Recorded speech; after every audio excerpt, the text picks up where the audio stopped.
Hello, I'm Michael Collins at Georgetown University in Washington, D.C. Welcome to this week's webinar on cultural encounters, books that have made a difference. In this series, we are bringing together scholars and their audiences to explore themes of encounter in literary works and contemporary cultural debates. First of all, I should apologize for our having to cancel the event that was scheduled for last week. It was the result of the last-minute change in Walid Saleh's availability. However, Michael Scott, who has been organizing this series of lectures, Michael Scott has graciously offered to stand in for him and to talk today about Cultural Encounter 1601, Hamlet and Twelfth Night. Now, if any questions occur to you during the talk, please type them in using the Q&A button, not the chat button on your computer. Towards the end, I will put to Mike as many of these questions as possible within the limits of time for him to discuss with us. Please don't leave your questions until the last minute, as we may very well run out of time. And now let me introduce our speaker today, Michael Scott. Mike has had a distinguished and long career as a scholar, a teacher, and an academic administrator. He served most recently as Pro-Vice Chancellor of Glyndŵr University in Wrexham in Wales, where he oversaw the transformation of the institution into a fully accredited university. He has written many scholarly books, among others on John Marston, on modern British dramatists, and several on Shakespeare, and has served as editor or general editor on countless others. He's written novels as Michael Kerr Scott, Hamlet and the Psychotherapist, and The Scottish King, Macbeth and the Psychotherapist. And he told me this morning there's a third one being worked on. He has lectured on Shakespeare at colleges and universities throughout the world, as well as at the Royal Shakespeare Company and at the National Theatre in London. He continues to teach theatre history at the Drama Studio in London.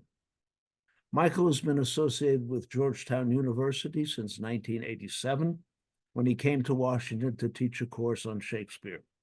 He is also a member of Blackfriars Hall in Oxford and has, for those two institutions, developed over the last 4 years 2 series of talks, one on literature and another on free speech.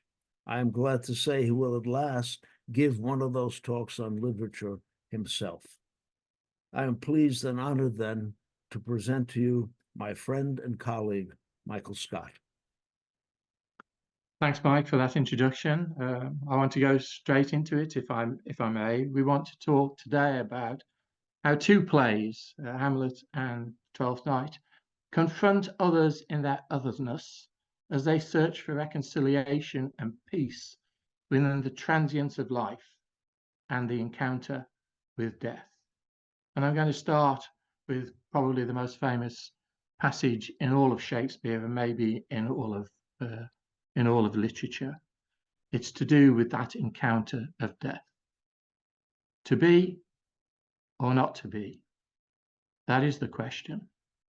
Whether 'tis nobler in the mind to suffer the slings and arrows of outrageous fortune, or to take arms against a sea of troubles, and by opposing end them, to die, to sleep no more, and by a sleep to say we end the heartache and the 1,000 natural shocks that flesh is heir to.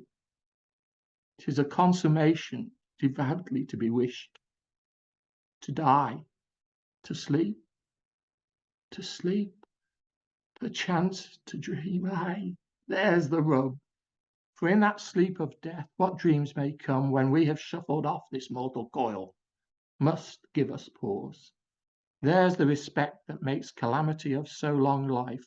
For who would bear the whips and scorns of time, the oppressor's wrong, the proud man's contumely, the pangs of despised love, the law's dislay, the insolence of office, and the spurns that patient merit of the unworthy takes, when he himself might his quietus make with a bare bodkin?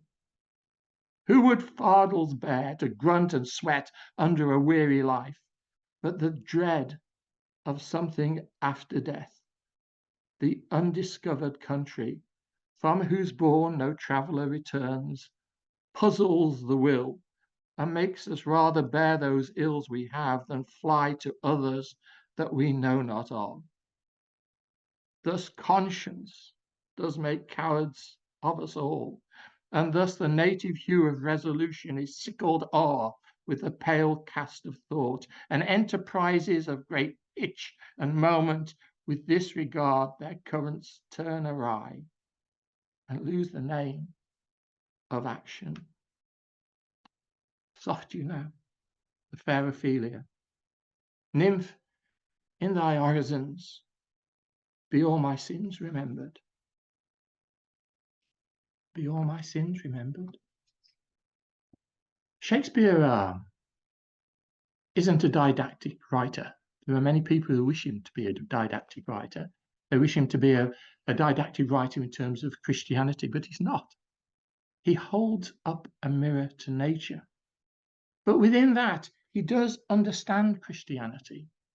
He understands aspects of Christianity, and he knows that his original audience understood Christianity.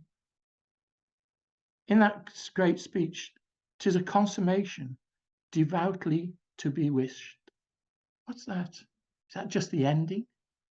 The collocation of the word consummation with devoutly is religious. It refers back to consummatum est, the last words of Christ being sacrificed on the cross, consummatum est. And it's that collocation puts it into people's minds. Doesn't have to say it. It puts it into Christian people's minds. And he's talking largely to a Christian audience. And I know there are some people who say that it wasn't everybody wasn't Christian. Of course they weren't Christian, but everybody had to go to church, and everybody knew about Christianity. And a lot of people knew about the difference between Catholicism and Protestantism, including Shakespeare. And he finishes that whole thing with, "Be all my sins remembered in thy orisons," in your prayers, in your prayers. So in holding up the mirror to nature, he is actually holding up the mirror at times to Christianity.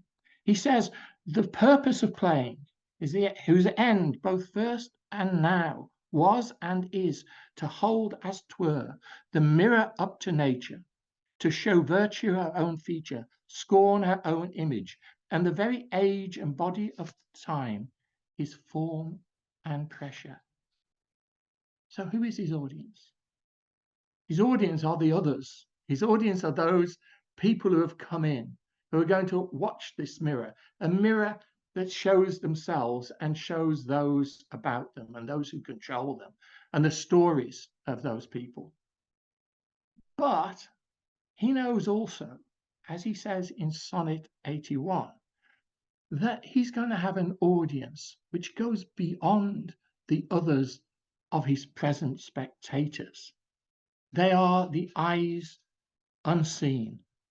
He says in Sonnet 81, "When you entombed in men's eyes shall lie, your monument shall be my gentle verse, which eyes not yet created shall o'erread, and tongues to be your being shall rehearse.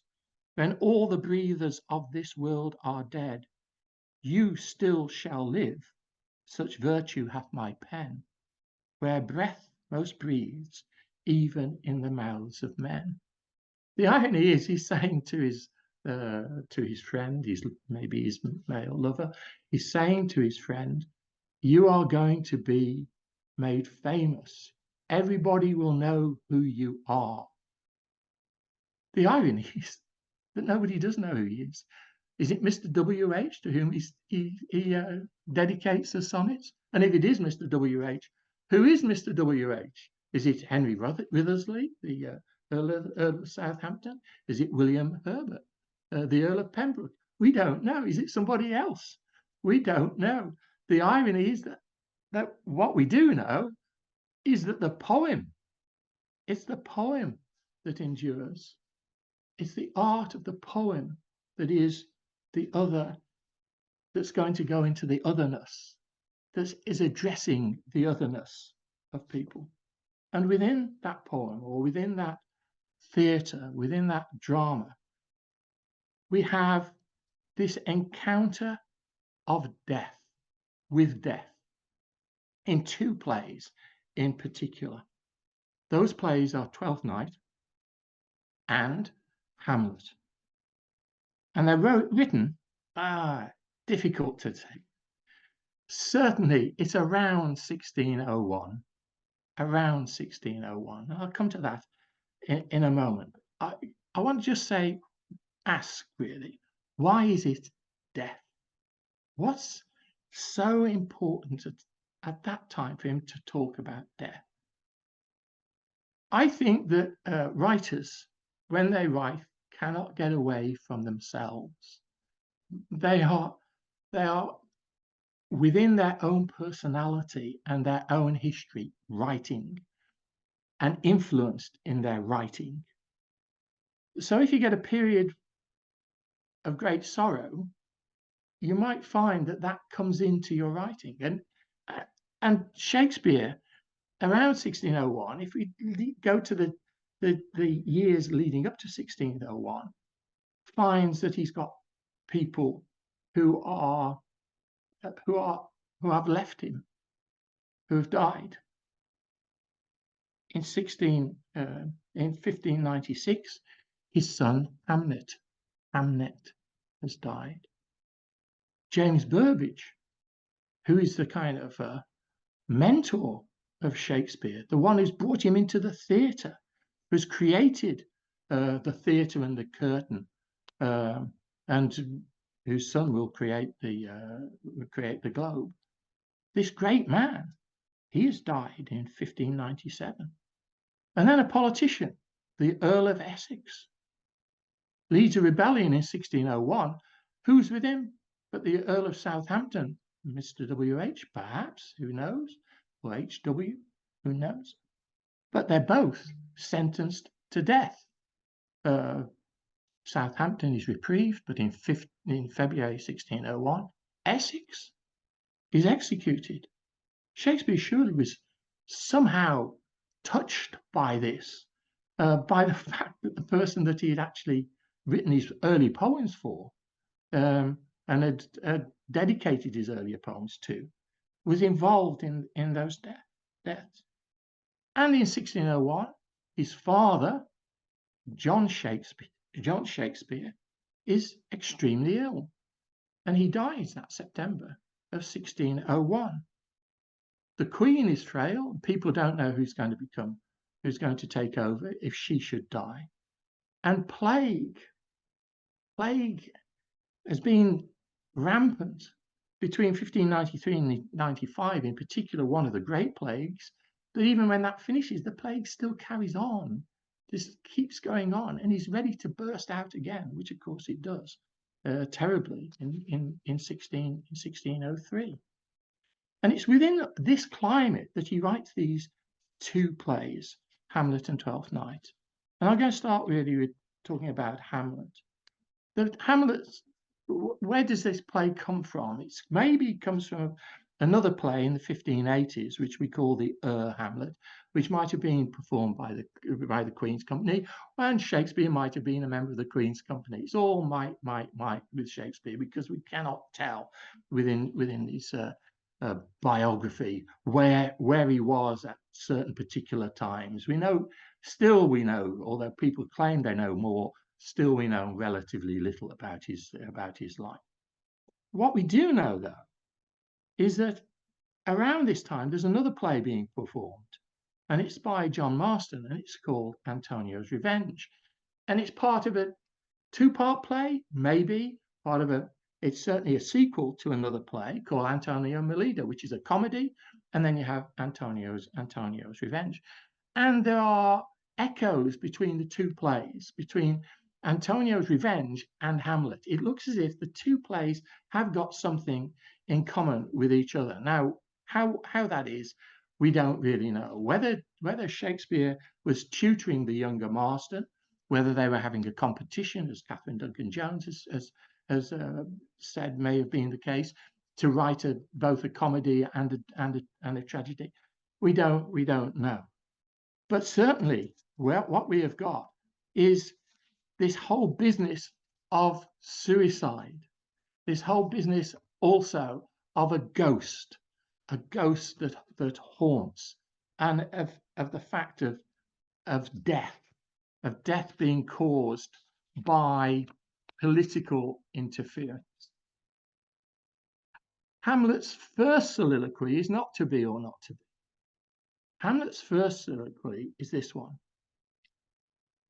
Oh, that this too sullied flesh would melt, thaw, and resolve itself into a dew, or that the everlasting had not fixed his canon against self-slaughter. Oh God, God, how weary, stale, flat, and unprofitable seem to me all the uses of this world. Why on it? Why? 'Tis an unweeded garden that grows to seeds. Things rank and gross in nature possess it merely, that it should come to this. But 2 months dead, nay, not so much, not 2, so excellent a king that was to this Hyperion to a satyr, so loving to my mother that he might not beteem the winds of heaven visit her face too roughly. Heaven and earth, as I remember, why, she would hang on him as if increase of appetite had grown by what it fed on. And yet, within a month, let me not think on't, frailty thy name is, woman, a little month, or ere those shoes were old with which she followed my poor father's body, like Niobe, all tears, why she, even she, oh God, a beast that once discourse of reason would have mourned longer, married with my uncle, my father's brother, but no more like my father than I to Hercules, within a month. Ere yet the salt of most unrighteous tears had left the flushing in her galled eyes, she married. Oh, most wicked speed to post with such dexterity to incestuous sheets. It is not, nor it cannot come to good, but break my heart, for I must hold my tongue.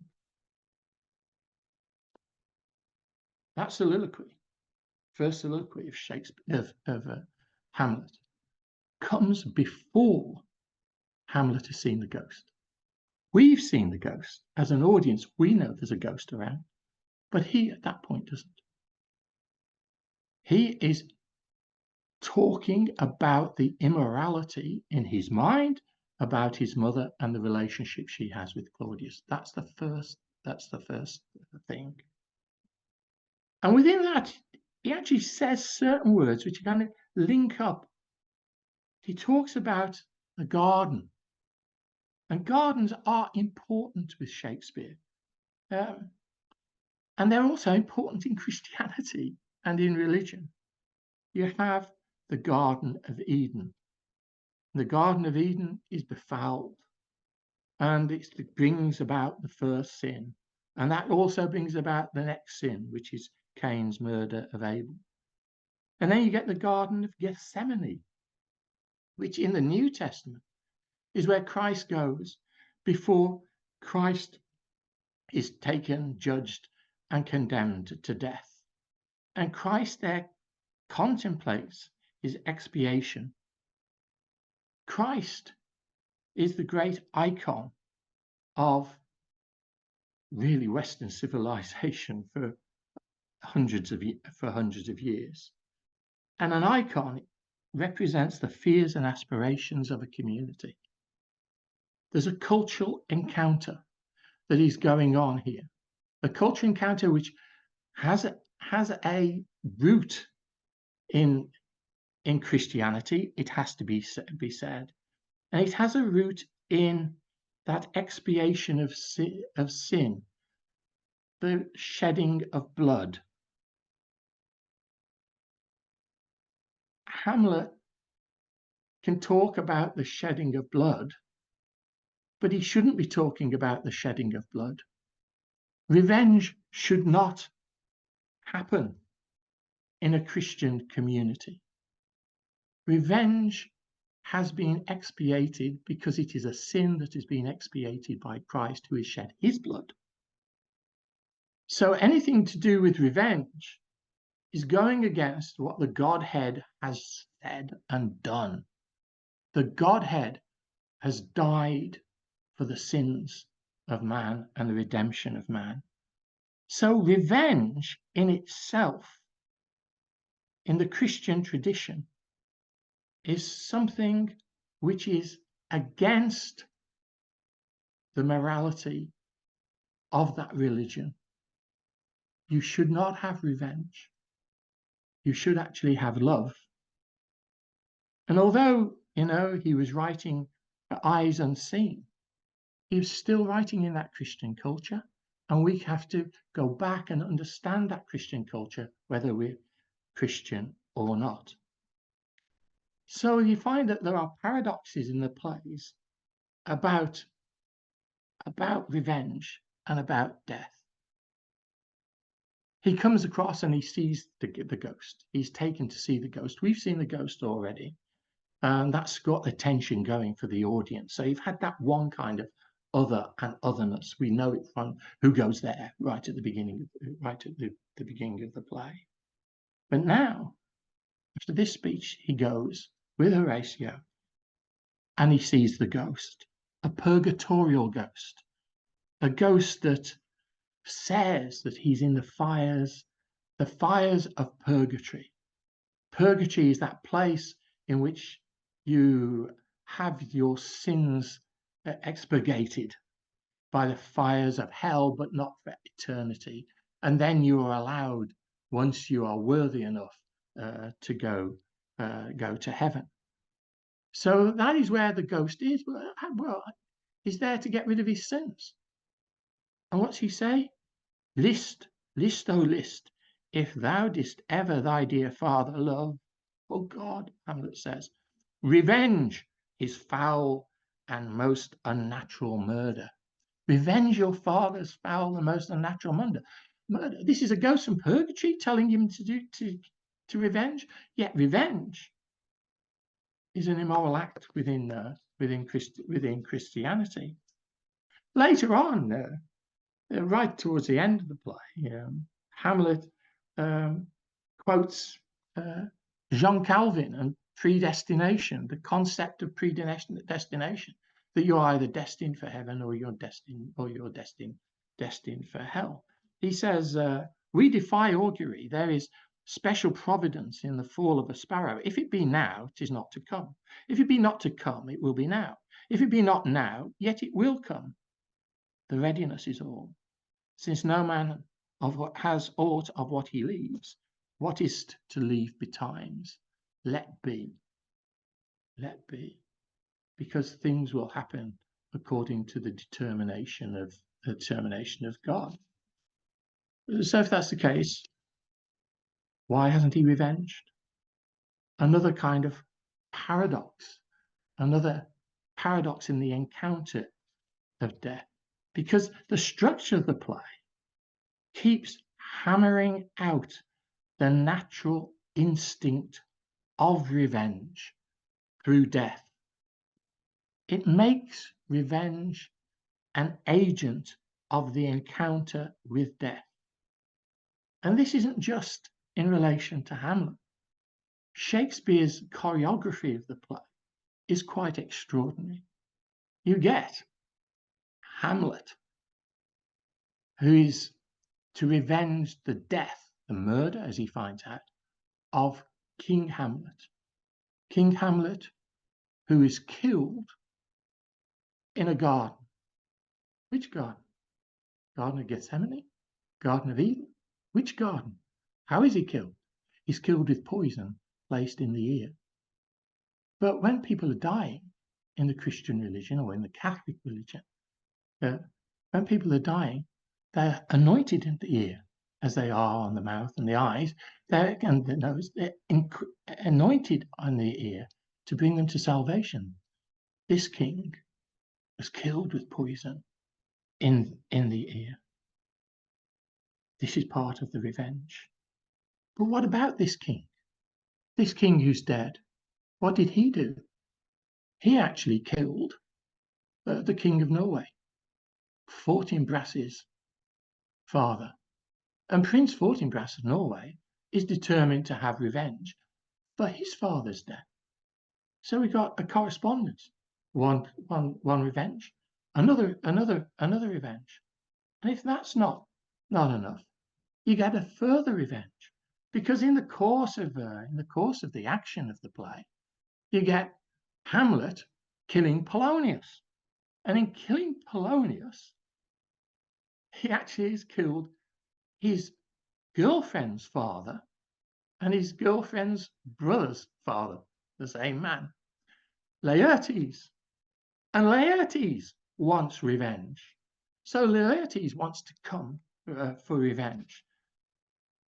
What happens? What is happening in Hamlet is that one death will lead to another death, will lead to another death.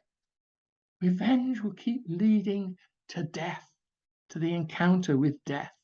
And it becomes almost as if it's a whirlpool, and a whirlpool whizzing round. And when that whizzing round in the water or in your head, there's a sign of some kind of parallel with madness itself, with the way in which the mind is getting confused with one thing or the other, puzzles the will, as Hamlet has said, puzzles the will. And here we have it, because Hamlet tries to calculate through the madness. I'm mad northwest. When the wind is southerly, I know a hawk from a handsaw. Hawk and handsaw are two birds, two different kinds of birds. I know a hawk from a handsaw. He is telling us that although people are saying he's mad and he's putting on an act, he's actually putting on an act of madness throughout the play. I'm playing it. I'm acting mad, because if I act mad, I might get to the truth. I might find out what has really happened, and so on and so forth, and get an opportunity for my revenge if I act madness. But in doing that, and in actually moving his action into a reality, when he stabs Polonius, thinking that Polonius is the king, through the arras in his desire to revenge, kills him. When he does that, he causes the reality of grief for his girlfriend, his former girlfriend, Ophelia. And what happens with her? She actually does go mad. She actually goes mad. And you get that wonderful scene. Rosemary is for remembrance as she comes, mad in her grief. There's a relationship between madness, mad in grief, and what's going to happen, which is going to be death. And how's that death going to be? It goes back right to the beginning. Even before he's seen the ghost, it cannot come to good.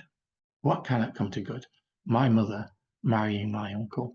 That cannot come to good. It's incest. There is a relationship between morality and mortality, between a good life and death, between life itself and death. Ophelia's encounter with death derives from her father's death by the man she loved, and it leads to her real madness when her lover was feigning madness, and to her death.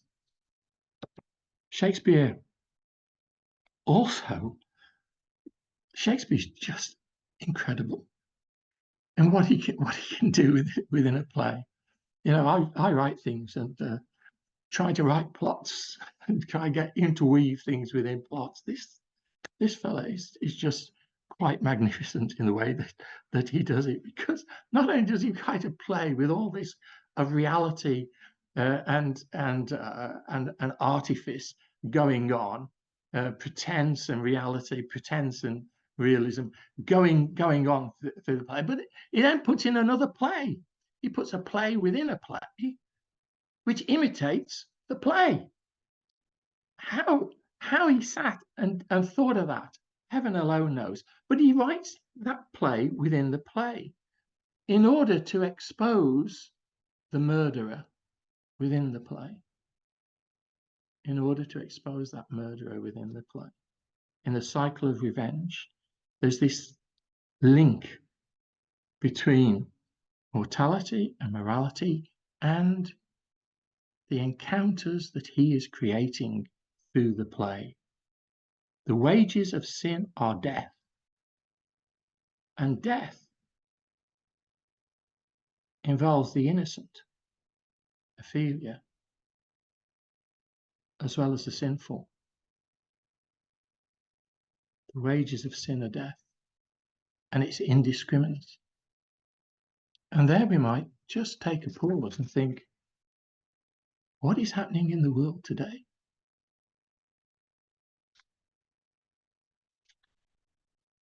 The innocent, whatever the reasons, whatever has happened, whether it be in Ukraine or whether it be in Israel or Gaza, the innocent are being sacrificed. For what? And you look through history, First World War, innocent people being slaughtered. For what? Or the Second World War and the terrible slaughter of innocent people. If we have an icon of innocence, it's there with Ophelia that Shakespeare has created as a foil.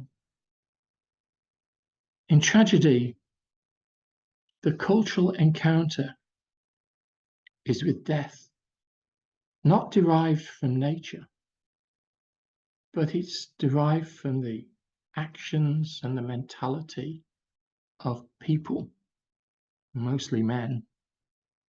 There is no mercy. There is no forgiveness. There is a striving for power, of course, which you've got with Claudius and you've got with Fortinbras. And in the end, what happens in that play, Hamlet? A foreign power takes over and the whole court has been slaughtered, not by that foreign power, but by themselves. By themselves. There's no positives. And that, although we might talk about catharsis and the heroic of tragedy, there are no positives in tragedy, in the nature of tragedy. Tragedy is anarchic. As anarchic, we might say, today as what is happening in Ukraine or in Gaza or in Israel. Shakespeare doesn't condemn. He holds up that mirror to us, the eyes unseen, and to his own audiences, and to all the generations between. I have no problem in talking about the universality of Shakespeare.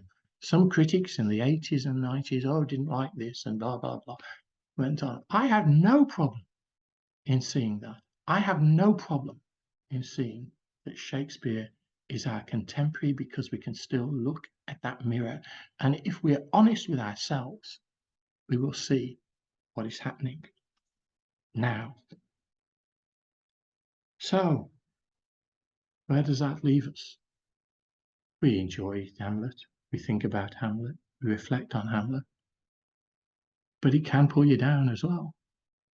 You know, when the Greeks had their great dramas and their great competitions of drama, tragedy, and so on. They always finished it with a comedy. And I go back to Marston, and maybe Shakespeare and Marston were kind of competing one with another about who can write the play about a tragedy and a comedy. And Marston does the comedy first and the tragedy second. Maybe Shakespeare did the tragedy first and the comedy second. Who knows? That's just speculation. But it's nice to think of it. What comes towards the end of 1601 and 1602 is this great comedy, one of the greatest comedies that is ever written. So you've got the great tragedy, Hamlet, and this great comedy, Twelfth Night. And here it also deals with death and correspondences within death. Olivia has lost her father and her brother. Viola has lost her father and she thinks she's lost her brother. Those two women mirror each other within the context of the play. They are correspondent with each other. Even the letters of their name are replicated in with one another. The start of the play, you get Orsino, the Duke. Actually, a Duke had named Orsino quite recently, being at the Elizabethan court, being a bit kind of flamboyant, I think. But you have this Orsino, and you have a speech which people say is one of the most beautiful speeches in Shakespeare. It opens the play. If music be the food of love, play on. Give me excess of it, that surfeiting the appetite may sicken and so die. That strain again. It had a dying fall. Oh, it came o'er my ear like the sweet sound that breathes upon a bank of violets, stealing and giving odour. Enough, no more. 'Tis not so sweet now as it was before. O spirit of love, how quick and fresh art thou, that, notwithstanding thy capacity, receiveth as the sea, nor enters there, of what validity and pitch soe'er, but falls into abatement and low price, even in a minute. So full of shapes is fancy, that it alone is high fantastical. Music be the food of love, play on. This man has no love. This shows it's not love. This is a masculine concept of love. It has a dying fall. Let's have that strain again. Let it die. Yeah, it's been stealing and giving over. Enough, no more. Enough, no more. It's gone.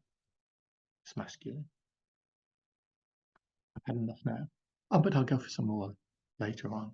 Now, will you go to my love? It's self-love. It's self-love that Orsino has.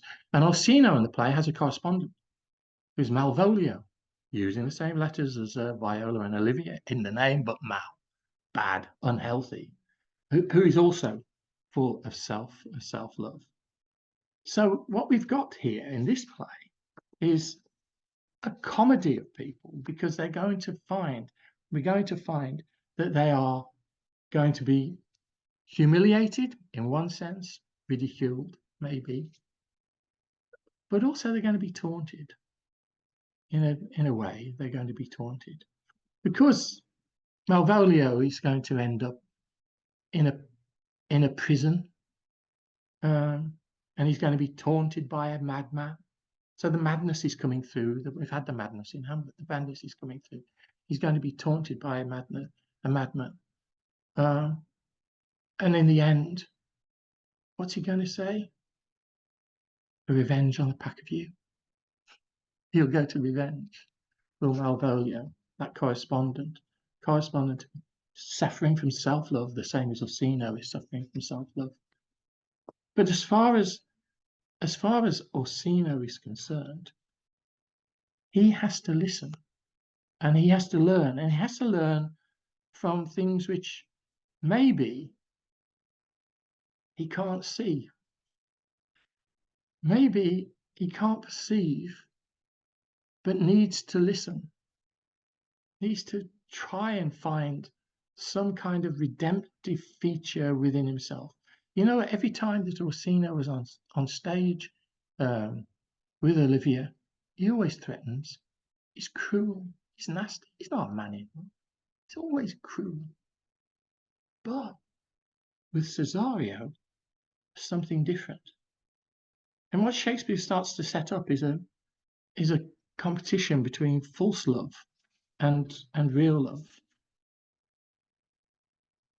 Orsino has to be able to recognize the folly of his eyes. Viola, come from the sea. Remember in that first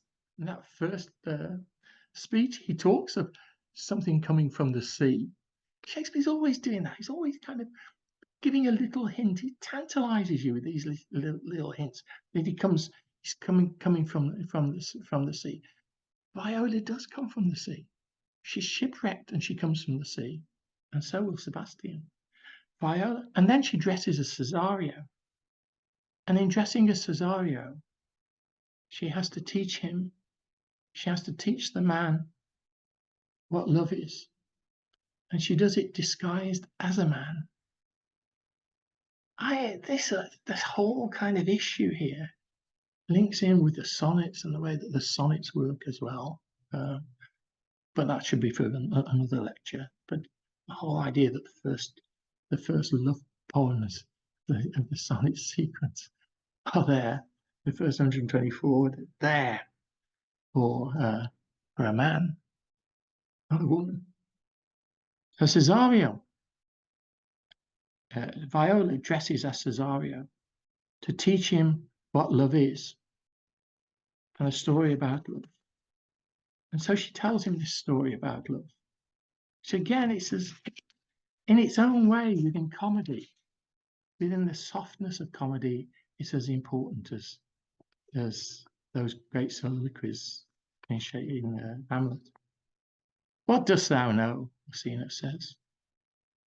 Viola, as Cesario says, too well what love women to men may owe. In faith, they are as true of heart as we. My father had a daughter, loved a man. As it might be, perhaps, were I a woman, I should your lordship. And what's her history? A blank, my lord. She never told her love, but let concealment, like a worm in the bud, feed on her damask cheek. She pined in thought, and with a green and yellow melancholy, she sat like Patience on a monument, smiling at her grief. Is not this love indeed?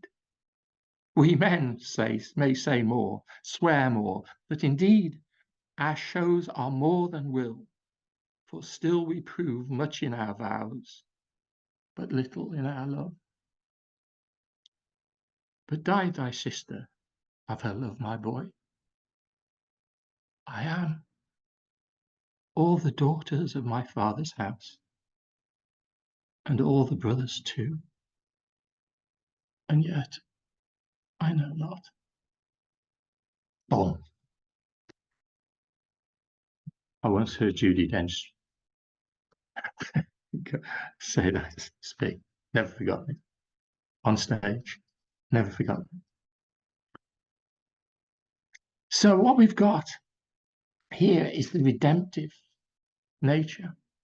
She's teaching him, she's teaching the male about love itself, about the sacrifice, about the patience, and about the necessity to be true. We have two plays written in 1601, the tragedy and the comedy. The tragedy is negative, the comedy is positive.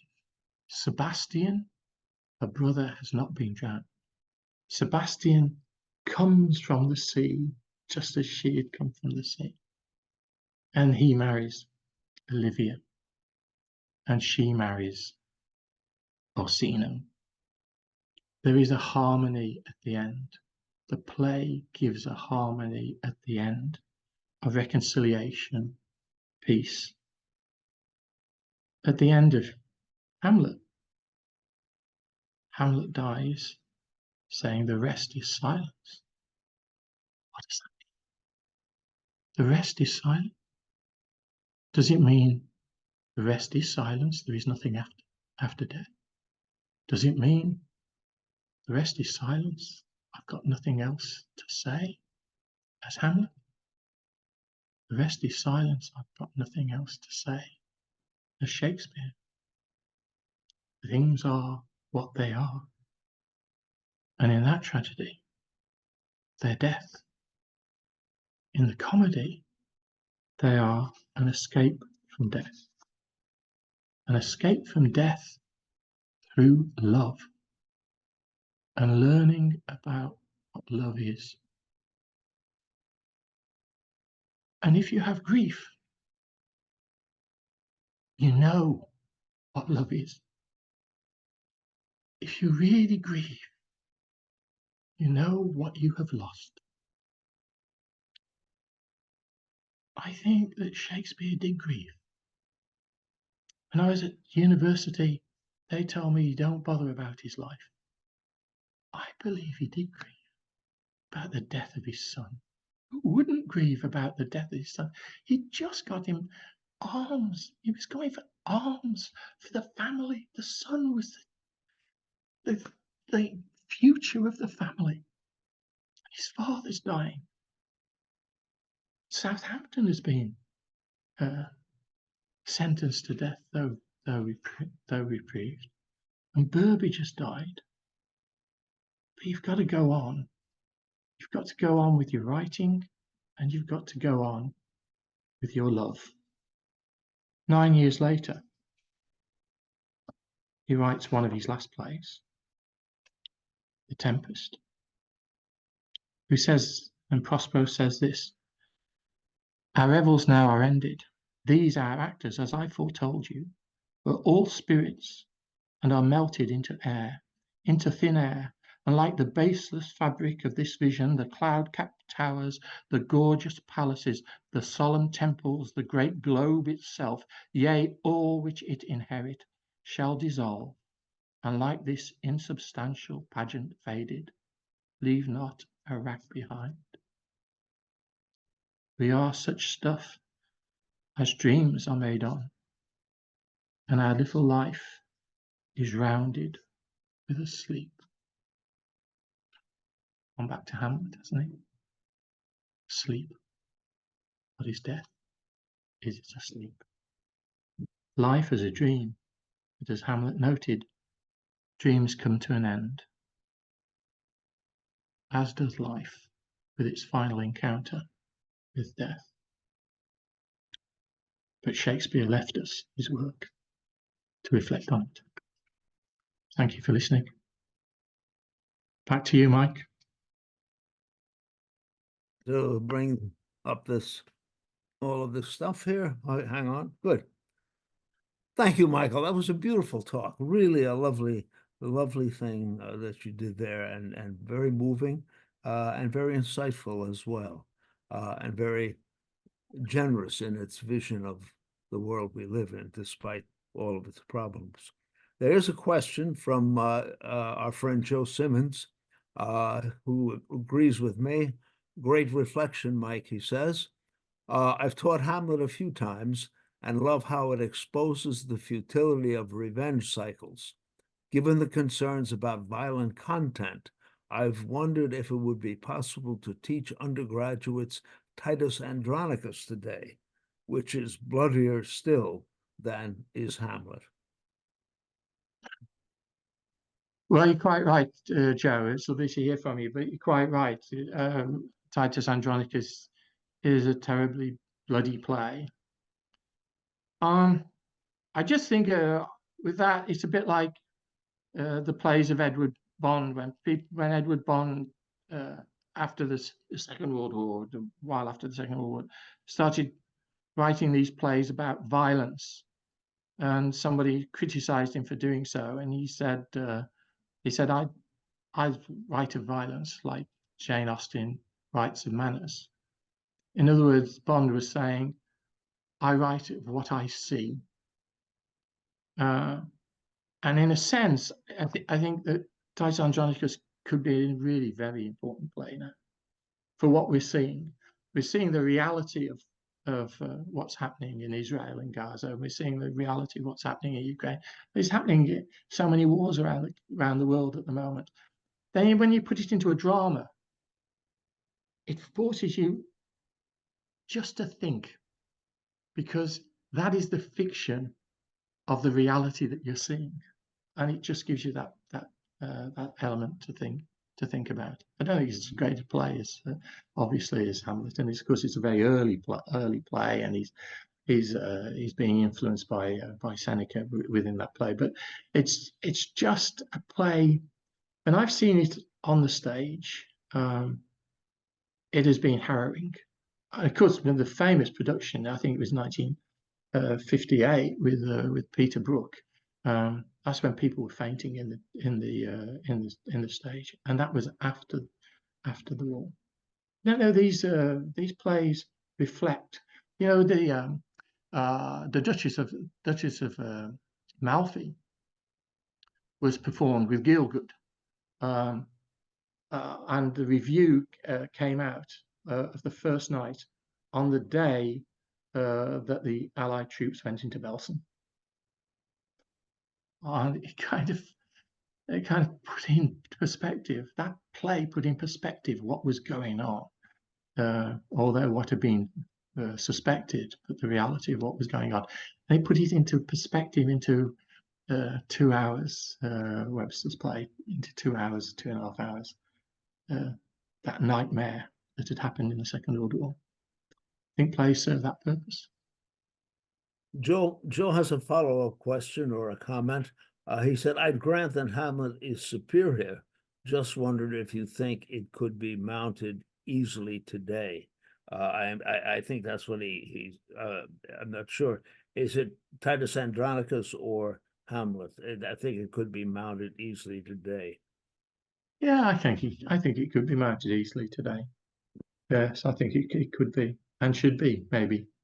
Yeah. Yeah.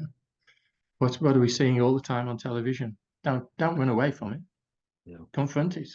Confront what in a different story is causing these problems, because nobody else seems to be able to solve the problems. Our series is on cultural encounters, and I always thought one way of understanding Hamlet was that the play is about a cultural encounter. Hamlet lives in a world that is, at least in Shakespeare's time, has passed away. The world of revenge, of blood for blood and an eye for an eye, and Hamlet has great reservations about that. He just doesn't, unlike Laertes, leap into the revenge cycle, but he has reservations. Maybe the ghost isn't the ghost isn't telling the truth.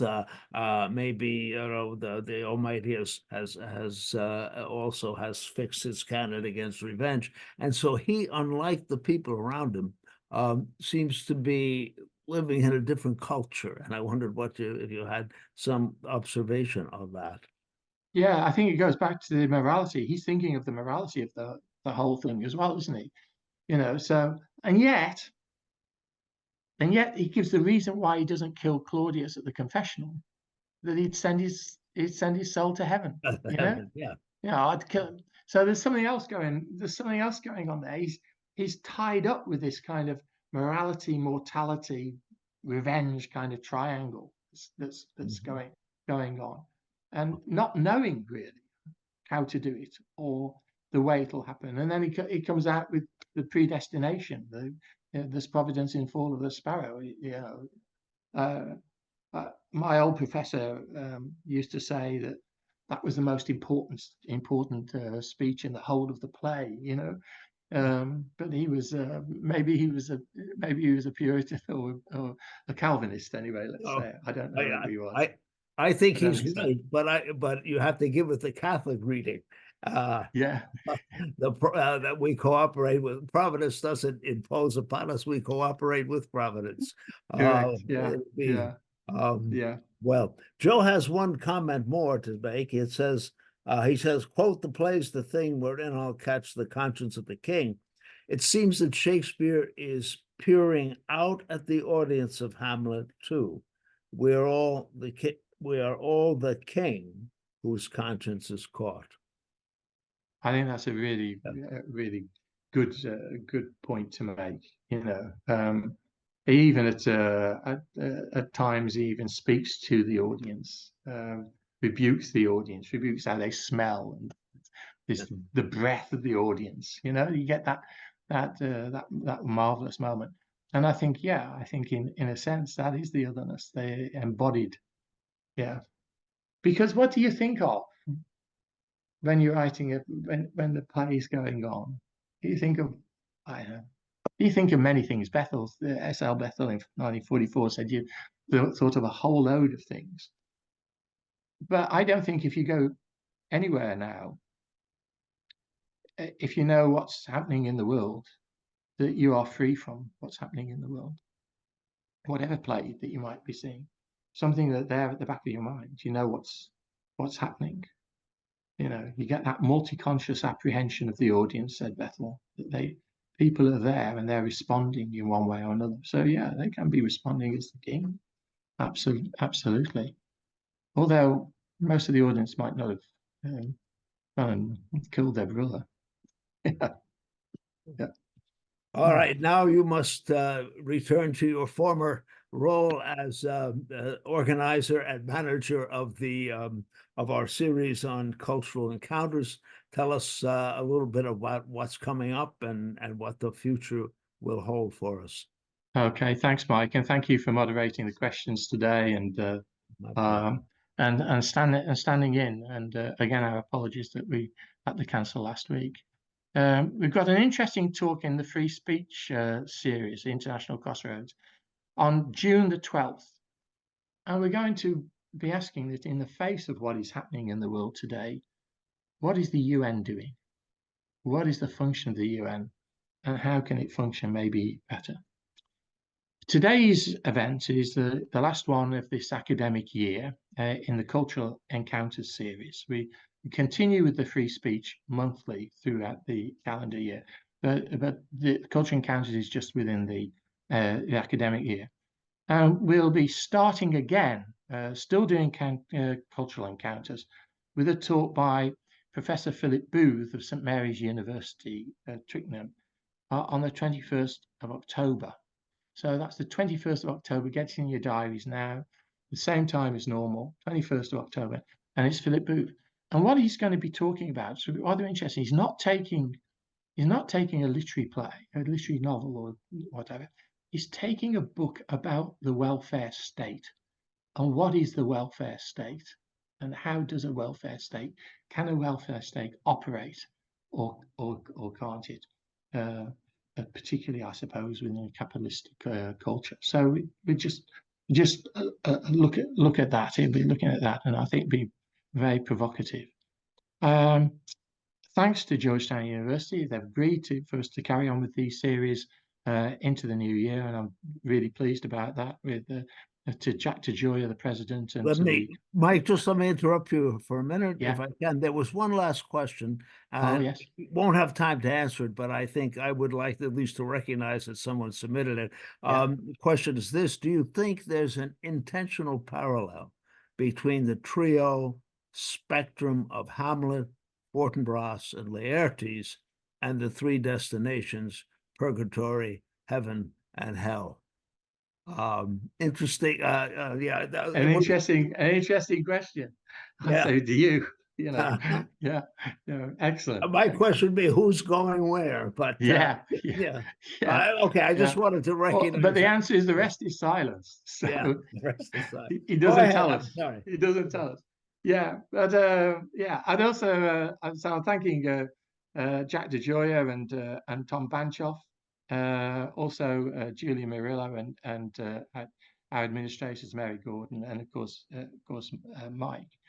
I'd also like just to tell people who are in the UK, put a note in your diary for the afternoon of the 15th of December, because there's going to be a conference at the Catholic chaplaincy. That afternoon there's going to be conference of talks, 2 panels that afternoon talking about cultural encounters, but also talking about the synod and in the Catholic Church. And as the last conference we had with Georgetown in Oxford, you're very, very welcome to come, but you'll have to register through Eventbrite nearer the time. I'd like to thank at Blackfriars Hall, John O'Connor, the regent, Richard Finn, the director. I'd like to make a special note of King Arona Gabnai, who's administered these things for us through Blackfriars Hall over the last 4 years nearly now, and she's leaving this August.